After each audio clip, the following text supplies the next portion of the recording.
So what does your real self want right now? What does your real self really want right now? We're going to find that out today. So I pre-pulled these cards, but I will be discovering them along with you. I have not seen what they are. The first one that you have is prioritize reflection. This is not a surprise to me whatsoever, given how this year seems to be going for many people and the theme of the year. You know, the year's 2026, which reduces down to 1 in numerology. So it's a new start year, beginning of a new cycle. And, you know, what better way to start a new cycle by focusing on the self, right? So prioritize reflection. You have leadership. Wish upon a star. I am made from the stuff of stars. I matter. I, the sense of self. The self, the focus on self, very important. And this is the best way to be a leader too, right? How can you lead if you don't know where you're going? And how can you know where you're going if you don't know who you are? And it's possible to lead people down a path that doesn't really align with you or for you. But man, how awful is that in the long run? Like you end up realizing, oh, that was such a pain in the ass. It was hard to do, or it was such a waste of time, or whatever the thing might be. Or this isn't really where I want to be. How the fuck did I get here? Have you ever had that happen to you? I certainly have. Seeds of power. From tiny things, big things can grow. It feels like what your real self really wants is to start your own endeavor. You know, this could look like learning something new. It could look like starting a business. It could look like creating a new piece if you identify as artists. And then create a spiral. I am flowing with the seasons. Yes, I love this. I love all of this because openness is necessary for anything to really flourish or thrive. I'm flowing with the seasons. What this might also indicate too is not even just might. This idea of self, this sense of self, remembering, it's important to remember that we are not only one thing. You know, a trap that some of us can fall into, particularly if we grew up without feeling supported or having our truth, our reality mirrored back to us by healthy caregivers, is we adopt an identity. We get an idea of what a certain kind of person is, and we act out, live out the trappings of that. And then it becomes like we're like just that one way all the time because it is how we are identifying the self. But to be a full human, to be a real human, there are many, many facets of you, right? And so if you are lucky enough to have a true sense of who you are, whether it was because it was your realities, your selfness was reflected back to you mirrored back to you by healthy caregivers, or you just found that on your own. That's what it was for me. I didn't get that with parents. I had to discover that on my own. You are a whole human being who sometimes you have good days, sometimes you have bad days, sometimes you're in a great mood, sometimes you're in a horrible mood, sometimes you like being around people, sometimes you hate being around people, sometimes your favorite food is tacos, sometimes your favorite food is milkshakes. Not that milkshakes is a food. So I feel like, you know, this year I'm flowing with the seasons. This is an invitation to, even though while we are being guided here to prioritize the self, you know, look at the reflection of the self, who have the outside reflect who we are inside, I think is what's being said here. Allowing for that to fluctuate and change and adjust based on what is happening inside of us and even sometimes around us at any given time. Like say you set out with a goal to be someone who is more open and loving and giving.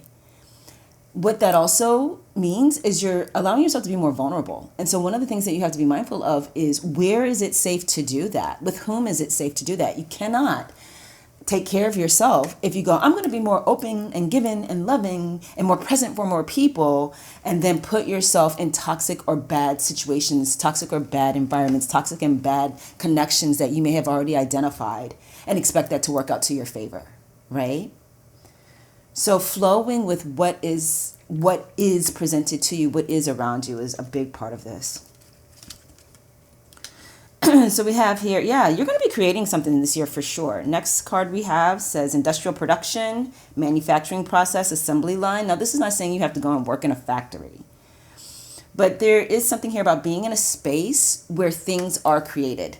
Lots of libraries nowadays have what's known as maker spaces. If you have, if it's open to adults, because some of these are for some, who knows why, fucktard reason, are designated just for teens. Like adults don't deserve support in room for creativity. But if you do have the opportunity to make use of those spaces, absolutely do it. Do it, do it, do it, do it. Even if you don't know what you would do within that space at this time, you know, just go ahead and get in the habit of going and watch the ideas start to flow for you. You have crossroads, multiple paths, turning point, divergent roads. Yeah. So again, with this creation of whatever you're about to start up, there might be this feeling like having to leave behind something that was before. Or this might also be saying that there are two things that you are considering and you're trying to decide which of those directions to go in, which thing to create, which thing to study, which path to take, which business to start, whatever that might be for you. And they may feel like complete opposites. This can happen if you have polarities within your top three, which is like the reality for me. My sun sign is Aquarius and my moon sign is Leo, and they are literally polar opposites in the zodiac. They are, yeah. And so for the longest time, I used to have this dilemma between being a little bit more organized, a lot more organized than most creatives, you know, most artists, and also feeling a need to perform, feeling that performance was the most important thing to me. And I would just keep going back and forth between the two, you know, doing administration, arts administration jobs, doing arts performance jobs, da da da da. And now I understand that for me, it's the two together. I don't have to choose because both of those live within me, right? And so while they feel opposite, there's a way for them to live together. And right now, the way that's playing out in my thinking, though I haven't taken exact steps for it yet, is I should probably own my own dance studio. I used to run one, but I wasn't the owner, so I didn't get to assign myself the classes. So I got to teach one class, but I ran the whole studio because the owner actually decided who taught what, right? And now I'm in a situation where I'm teaching at places, but I'm not running things. And one of the places where I work is horribly run, horribly. And there's literally nothing I can do about it. And that causes me angst. And so I'm starting to feel like, you know what? It's probably both for me. The same way I run the tarot business, the tarot shops. And I have complete control there and it works. It's in alignment for me. I get to create things, I create items. There's like 46 items in the Etsy shop. And then I also decide, like I get to be CEO and presenter there. And I feel like this might be a guidance for me too. So if there are ways in which you feel like you're called in two ways and they feel like they're divergent, see how they might actually, you know, go together, how they might work well together, how it might be necessary for you to do both. And then finally here you have laboratory. Scientific research, experiments, and analysis, innovation, and invention. What's very interesting about this, so these came from a deck called the Place Oracle. And again, I had not seen any of these cards, none of the cards we got today, before pulling for you. And there's a couple of things that I'm struck by here, just on an intuitive, not even intuitive level, more the right brain side, because my readings do tend to be somewhat analytical, if you hadn't noticed. But first, well, actually, let me start with the analytical. Most of that we've already covered, but check it out. We have a factory, we have crossroads, we have a laboratory, right? And all of these, they feel like scientific spaces. And this one actually has the word science in it. Scientific research, experiments and analysis, innovation and invention. So that forward thinking, that innovator part of you, that, again, this fresh start energy we talked about earlier, this leadership energy, all of this goes together, right? But bringing it to the more right brain side of things, take a look at these cards. Look at how much blue here is in here. So that's about peace for you in this. This will bring you peace. Following this guidance that you have here will bring you a sense of peace. Even if you don't have all the answers right away, remember, you don't ever have to have all of the answers. You discover things as you go, because as you take steps, as you make changes, the realities of the circumstance change around you. And so new things come into your awareness, or new resources become available to you, or new insights, you know, or the next step is different than you might have thought it was when you first started. But yeah, so much blue, and then also so much yellow. It's not quite a balance, but it's close too. So this blue and purple feel that we have here, you know, and then this card's got the blue and the purple and the yellow in it. The yellow with some blue and purple. And even the color of my light right now, I don't know if you can see it because it's that time of day where I'm getting a ton of sunlight. And sometimes that can make it hard for you to see things, but also with the purple.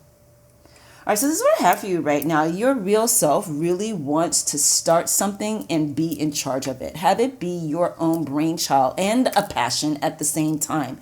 Blending both of those sides of yourself, the heart and the mind. Taking the step forward, you know, and remembering you can handle it. If you use who you are as the foundation for what you begin here. And again, it doesn't have to be that you're starting a business. It could be that you're starting a new project. It could be that you're starting new study, you know. Hey, for some of you, it could even be that you're starting a family. God bless you, Lord, love you. And you are enough. You are quite capable. And you cannot be afraid to lead. You cannot be afraid of your own power, all right? You have the answers, and anything you don't know, you will figure out. You will figure out as you go. But you have to get started. That's what your real self really wants. Basically, control.